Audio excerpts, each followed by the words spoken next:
আদর্শবান বাবা হতে চাইলে সন্তানদেরকে 8টি উপদেশ দিন। যদি 8টি উপদেশ দিতে পারেন আপনি আদর্শবান বাবা হতে পারবেন। এই সন্তানের কারণেই, সন্তানের আমলের কারণে আল্লাহ তাআলা চাইলে আপনাকে ক্ষমা করে দিয়ে জান্নাত দান করে দিতে পারে। আমার প্রিয় ভাই ও বন্ধুরা, হযরতে লুকমান হাকিম, যার নাম আমরা শুনেছি, নবী নয়, কোনো রসুল নয়, আল্লাহ রাব্বুল আলামিন তাকে এতটা ভালোবেসেছিল যে যার ব্যাপারে কোরআনের একটা সূরা দিয়েছে, আল্লাহ তাআলা নাম দিয়েছে। সেই সূরার ভিতরে হযরতে লুকমান সন্তানদেরকে যে অ্যাডভাইসগুলি করেছিল, যে উপদেশগুলি দিয়েছিল, সেইগুলো আল্লাহ তাআলা রেকর্ড করে দিয়েছেন। ইয়া বুনাইয়া আকিমিস সালাতা ওয়া'মুর বিল মা'রুফ ওয়ানহা আনিল মুনকার ওয়াসবির আলা মা আসাবাক ইন্না যালিকা লামিন আজমিল উমুর। হযরতে লুকমান সন্তানদেরকে বলেছিল, লা তুশরিক বিল্লাহ ইন্নাশ শিরকা লাযুলমুন আযীম। এক নাম্বার সন্তানদেরকে আপনি উপদেশ দিবেন, তাওহীদের উপদেশ দিতে হবে। সন্তানদেরকে আল্লাহ তাআলার একত্ববাদের শিক্ষা দিতে হবে, তাদেরকে বোঝাতে হবে লা তুশরিক বিল্লাহ, আল্লাহ তাআলার সঙ্গে কাউকে শরীক করো না, কারণ শিরিক হলো মস্ত বড় অপরাধ। আমার প্রিয় ভাই বন্ধুরা, 2 নাম্বার আপনার সন্তানকে আপনার উপদেশ দিতে হবে, মা বাবার হক আদায় করো, মা বাবাকে ভালোবাসো, তাদেরকে স্নেহ করো, তাদেরকে তোমরা ইহসান করো। আল্লাহ তাআলা বলছেন, ওয়া ওয়াসাইনাল ইনসানা বিওয়ালিদাইহি ইহসানা। এইভাবে যদি সন্তানদেরকে শিক্ষা দিতে পারেন, 3rd লেভেলে সন্তানদেরকে শিক্ষা দিতে হবে জবাবদিহিতা।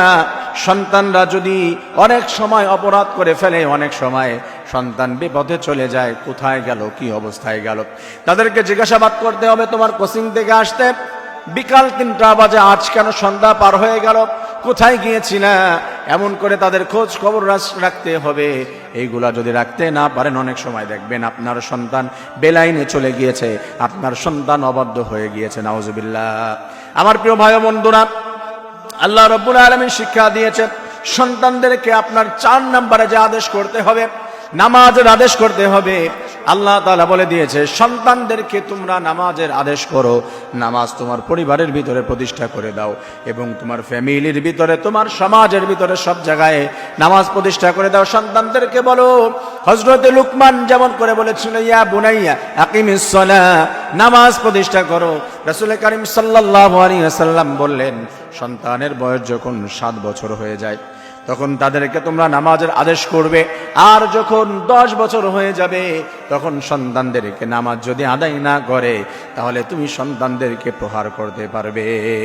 যদি মেরেও হয়, পিটানো দিয়েও সন্তানদেরকে নামাজ আদায় করানো যায়, তাহলে নামাজ আদায় করাতে হবে। আল্লাহ তাআলা আমাদেরকে মানার তৌফিক দান করুন। আমার প্রিয় ভাই ও বোনেরা, 5 নম্বরের সন্তানদেরকে আপনার আদেশ দিতে হবে, তাদেরকে উপদেশ দিতে হবে। এই সন্তানেরা কুসংস্কারের প্রতি ধাবিত হতে পারবে না, আল্লাহর প্রতি থাকো, ইসলামের বাইরে কোনো কার্যক্রম করতে পারবে না। 31st নাইটে নাচানাচি করা যাবে না, 14ই ফেব্রুয়ারিতে নাচানাচি করা যাবে না, ফুল দেওয়া যাবে না, উল্টা পাল্টা কিছু করা যাবে না, ইসলামের বিরুদ্ধে যাওয়া যাবে না। এমন করে সন্তানদেরকে যদি অ্যাডভাইস করতে পারেন, আল্লাহ রাব্বুল আলামিন আপনার সন্তানের কারণে জান্নাত দান করে দিতে পারে। আপনার 6 নম্বরে সন্তানদেরকে উপদেশ দিবেন ধৈর্য শিক্ষা দিতে হবে, যে বাবা মাথা গরম করো না, কুল হও, ঠান্ডা হও।